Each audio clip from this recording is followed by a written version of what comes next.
చేసి పిల్లల్ని దింపుతున్నాడు. ఈ తల్లి దిగిపోయింది. ఈలోగా పెట్టి లోపలికి వెళ్ళిపోయాడు చిన్న పిల్లాడు. వాడి కోసం ఈవిడ అరుస్తోంది. రైలు వెళ్ళిపోయింది. రైలు వెళ్ళిపోతోందమ్మా, నువ్వు పడిపోతావు పట్టాల మీద, నువ్వు వెళ్ళొద్దు, ఎక్కద్దని ప్లాట్ఫామ్ మీద ఉన్న వాళ్ళందరూ ఆవిడ్ని పట్టుకుంటున్నారు. నా బిడ్డడు వెళ్ళిపోతున్నాడు, అందులోనూ నేను చచ్చిపోయినా పర్వాలేదని ఆవిడ వెళ్ళిపోతున్నటువంటి రైలు ఊచ పట్టుకుని ఎక్కేయడానికి ప్రయత్నిస్తోంది. కిటికీ ఊచలు పట్టుకుని వేలాడతానంటుంది.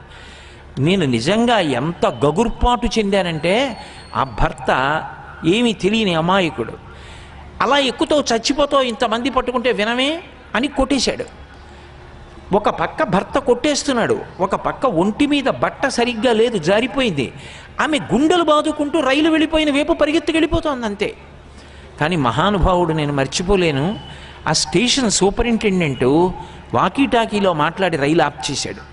ఇక్కడ ఒక తల్లి ప్రాణంతో నిలబడేటట్టు లేదు, పిల్లవాడు ఉండిపోయాడు.